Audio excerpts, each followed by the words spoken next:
And I think that's what I probably used to forget as a kid in my mid-20s.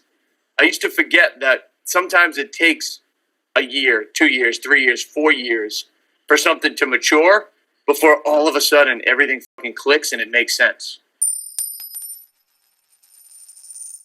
There's an idea that kind of popped into my brain a year ago, and we just kind of went with it, and now it feels like it's working. And there's a lot of reasons that it's working. It's not just an idea, it's execution of that idea. A lot of people have great ideas that don't do jack shit with them, and they're completely worthless. But to have the idea and then to figure out a way to carry it out, and then more importantly, kind of like I was saying last week, that stuff has to mature. I was hoping that we would blow up and be famous on Instagram after about 2 months of Instagram posts. But it actually just doesn't work that way. You know, if it's a relationship or if it's a business plan or whatever it is, it takes time for that to mature.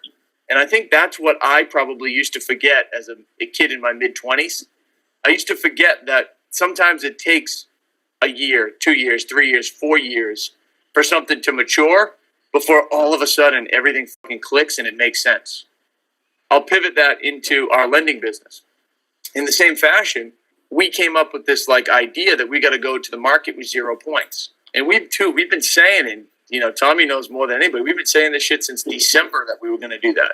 And it took time to kind of overcome some of the internal objections that we might have had or doubts that we might have had. And that's all fine. That's part of being on a team. But then you start to hit some traction. And then all of a sudden, kind of like the charter business, what we're doing with 0 points, you're going to start to see the explosion that comes from this 0 point program. And then all of a sudden, what might not have made sense in December, come July of this year and come December of this year, it's all of a sudden going to make a ton of fucking sense because you're going to pivot an entire industry, whether it's big or small. I mean, we're talking about charter business in Palm Beach, Florida. It's like a little micro market. But I'm also talking about lending in Dallas, Austin, Rhode Island, and Boston. And all of a sudden that gets just a touch bigger. And then that impact that you make on an industry becomes far greater than you ever thought it would be from one thought and a bunch of people who believe in sort of what's going on and are at least willing to test it out and try it.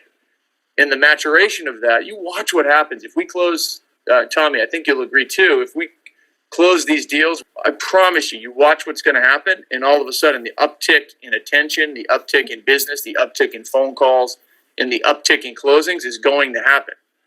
And again, as Tommy and Paulina can attest to, we're right on the heels of having the right amount of capital with the right people, which is what's ultimately going to help us expand this program.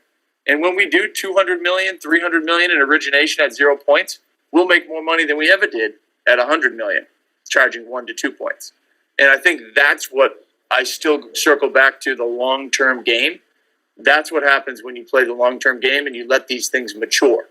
So whatever it is, pulling the ripcord too early on things because they don't work right away is a mistake of immature business people and people in general. You don't want to pull the ripcord on things before they mature, because when you had that idea and you were in a peak state, it came from somewhere. It generally comes from a place of divinity, not a place of ego. And anything that's rooted in divinity is something that can stay and stand the test of time if you're patient with it. That's the key.